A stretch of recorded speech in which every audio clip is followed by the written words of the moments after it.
이스라엘 역사에서 확인할 수 있는 구체적으로 이스라엘이 반유대주의에서 고통받은 사례가 있어요. 가장 대표적인 게 십자군 전쟁입니다.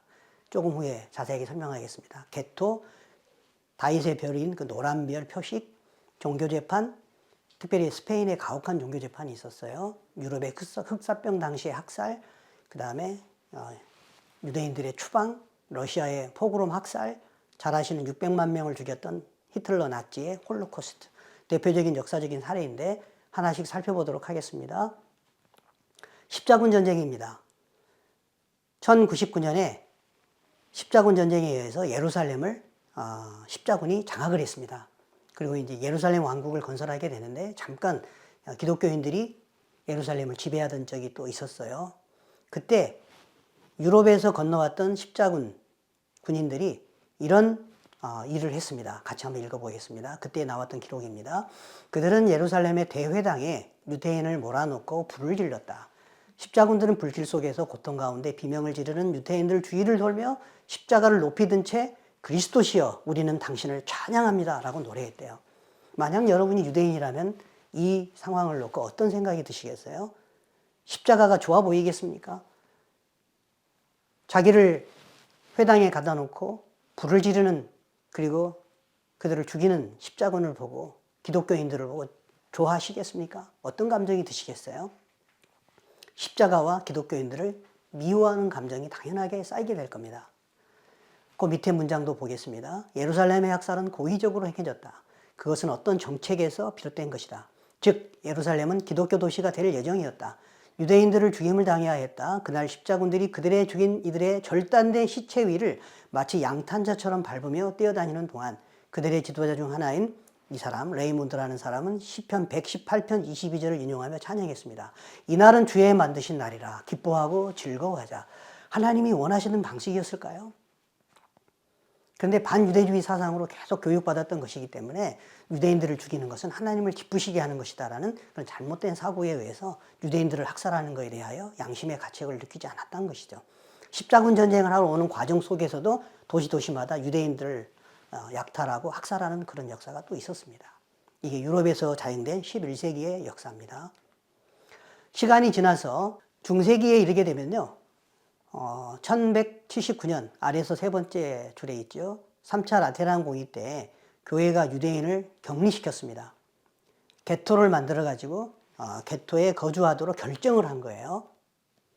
그래서 그 뒤로 이제 또 1215년에 4차 라테란 공의회 때 이노센트 3세 때 멀리서도 유대인을 구별할 수 있도록 황색 별, 노란색 별을 달고 다니게 했습니다. 유대인 격리를 구체화하는 그 법률을 통과시킨 거죠. 즉 다시 한번 말씀드리자면 게토에 대해서도 결정을 하고 다윗별을 달도록 한 겁니다. 왜?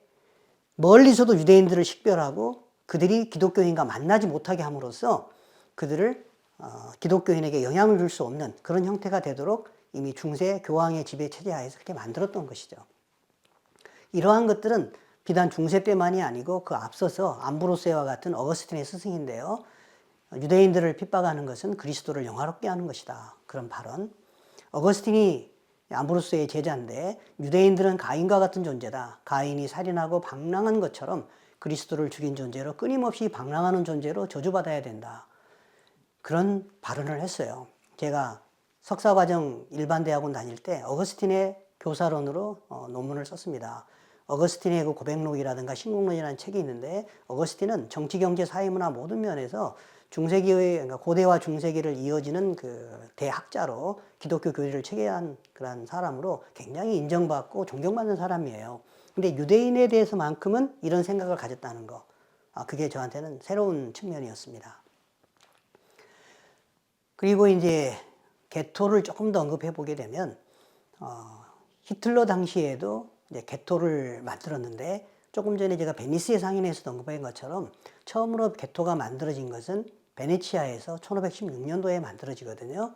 물론 라테란 공의회에서 시작이 돼서 결정이 돼가지고 베네치아에서 만들어지게 된 겁니다. 그 뒤로 이제 나폴레옹 때는 게토의 관문을 부숴버려가지고 유대인 분리 정책이 이제 끝이 나긴 했지만 히틀러가 다시 재생시킨 게 게토예요. 그리고 600만을 학살하게 되는 쪽으로 이어지게 되는 겁니다. 게토에 대한 내용이었고요. 지도에 보시면 베네치아, 이게 화면에 제가 가져왔습니다.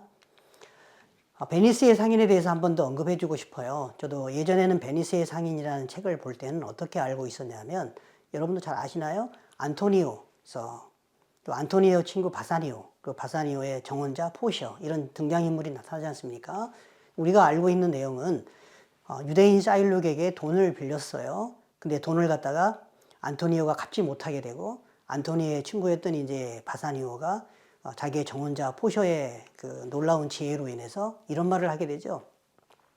샤일록은 지금 안토니오의 살을 베려고 그러거든요. 조금 이따가 설명하겠습니다만, 살을 베려고 하는 것은 유대인에 대한 적대감이, 유대인을 적대하는 그 이방인의, 거기 이제 베네치아 사람이겠죠. 거기에 대한 어떤 분노가 가득 차서 그랬던 거예요. 근데 그것을 보지 않고 다른 측면으로만 보게 되면, 포셔에는 그렇게 말하는 거죠. 쌀 1파운드를 칼로 정확히 베어내라. 칼로 벤다고 하니까 그래, 약속대로 베어라. 더도 말고 정량을 베어야 된다. 그리고 계약서에는 피를 가져간다는 말은 없으니까 피를 한 방울도 흘려서는 안 된다. 이렇게 얘기를 하면서 포셔의 기지로 결국은 안토니오가 살아난다는 이야기가 베니스의 상인이죠. 정말 놀라운 지혜죠. 어떻게 1파운드를 정확하게 베어낼 수 있겠어요?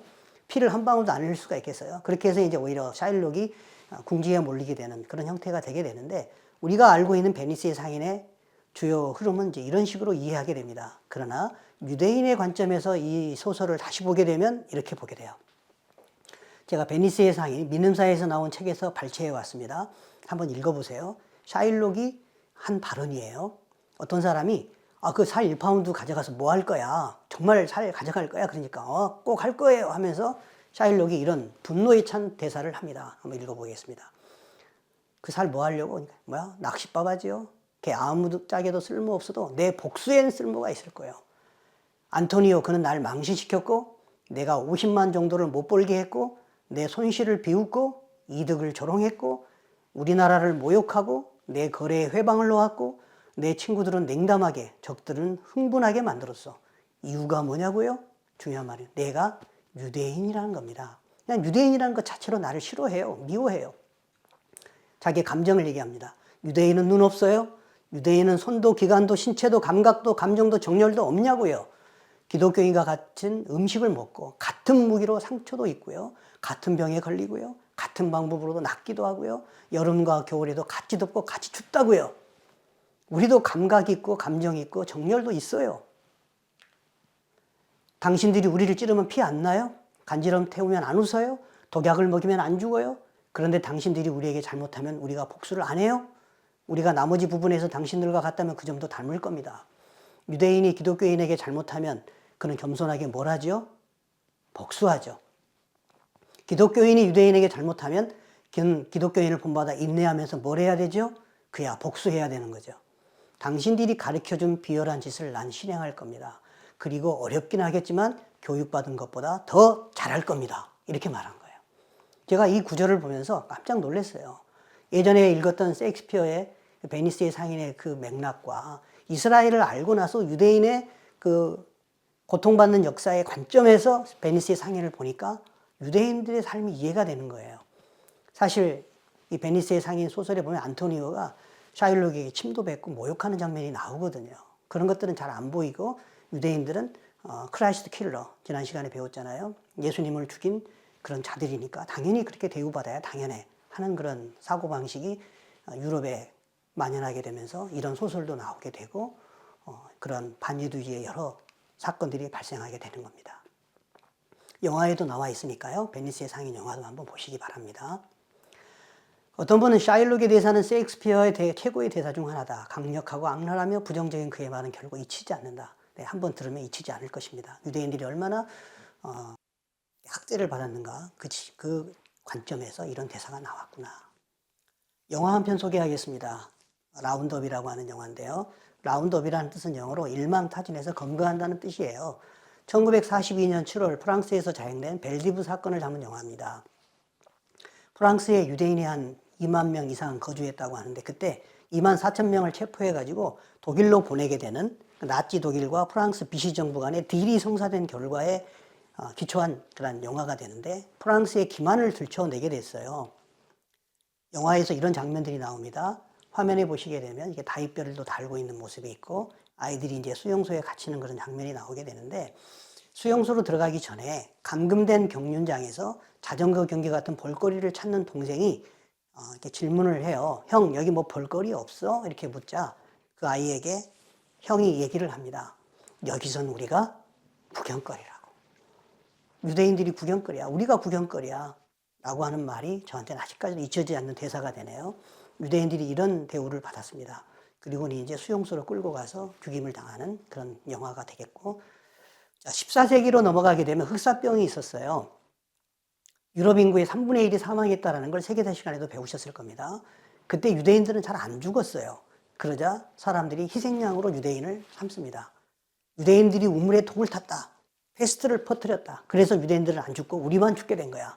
하고 그들의 분노를 유대인에게 돌려서 그들을 학살하게 되는 그런 일이 14세기 흑사병 기간 중간에 유럽에서 있었던 거고요. 러시아에서는 1800년도 그 이후에 포그롬이라 그래서, 포그롬이라는 뜻은 학살하다, 파괴하다라는 러시아의 그 단어예요.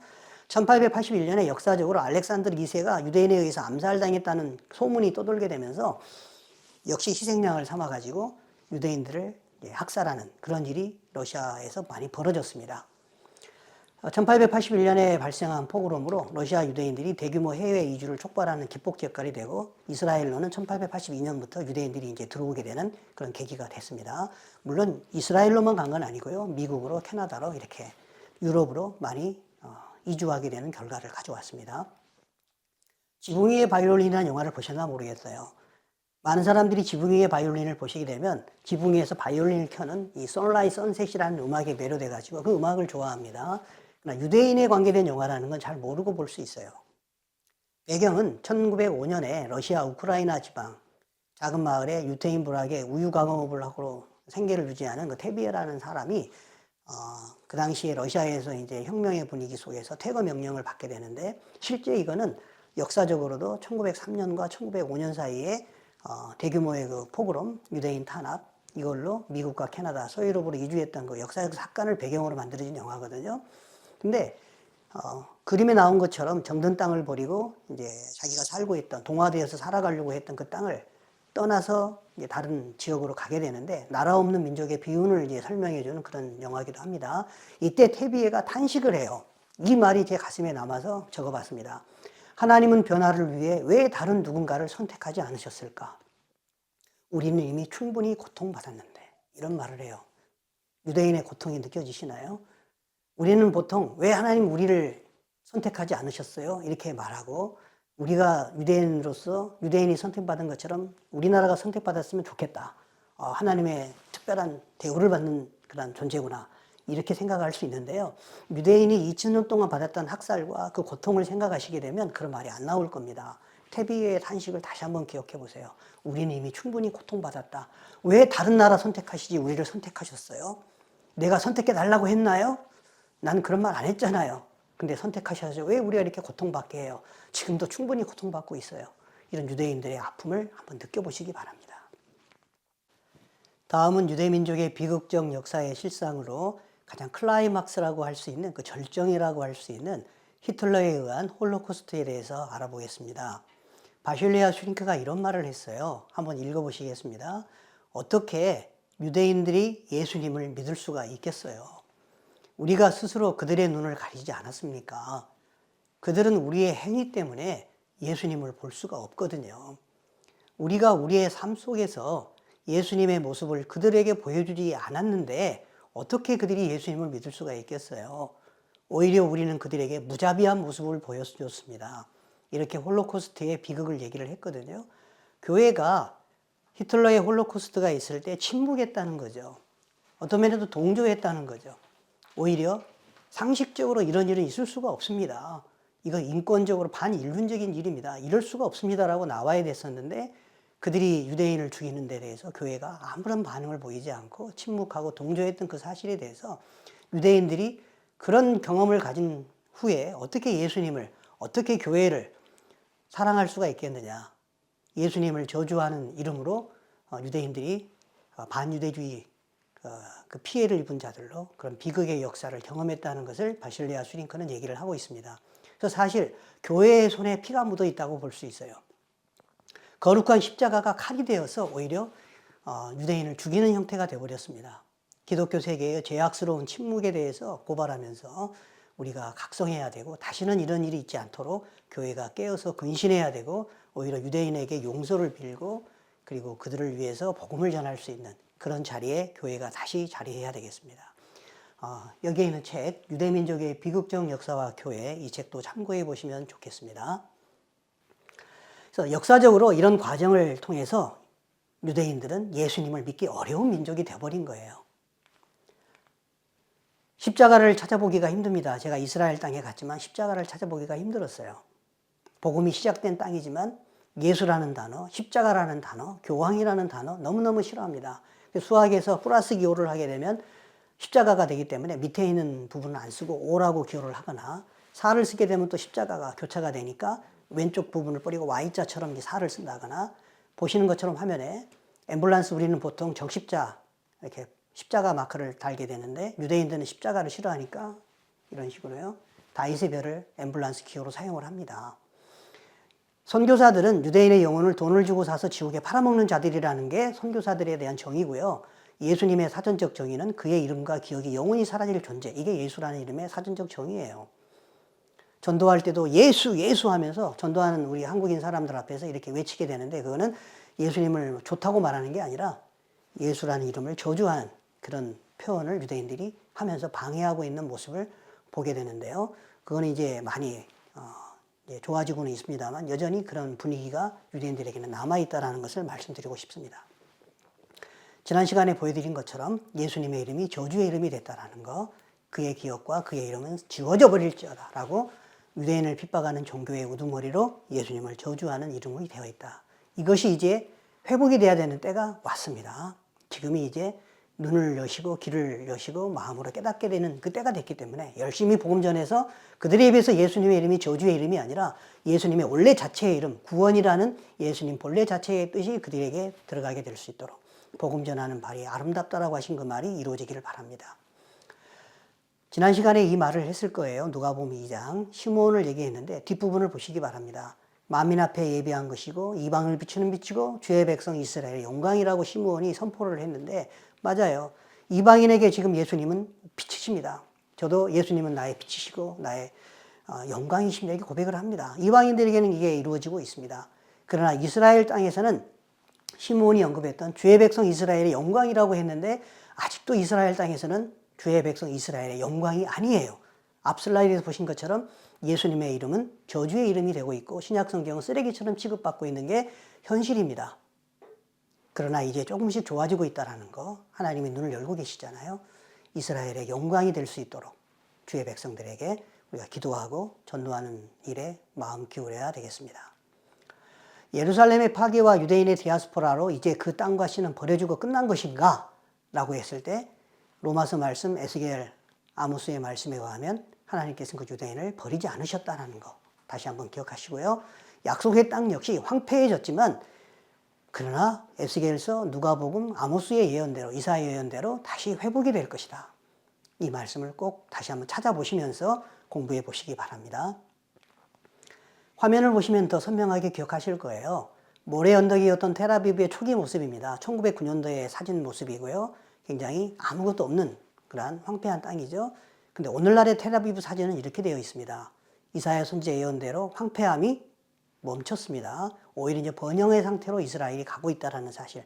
가옥들이 들어서고 사람들이 거주하게 되고 땅은 다시 광야 같은 땅의 황폐함이 벗어나서 비옥한 땅으로 개발이 되고 사람들은 알리야에서 들어오게 되고 우리의 현실에서 이루어지고 있는 목도하는 현실이에요. 예언의 성취입니다. 그러면 뭐가 이루어져야 돼요? 이제는 보고 듣고 깨닫는 일이 예수님을 영접하는 일이 남아있다는 뜻입니다. 그래서 우리가 전도해야 된다는 거죠.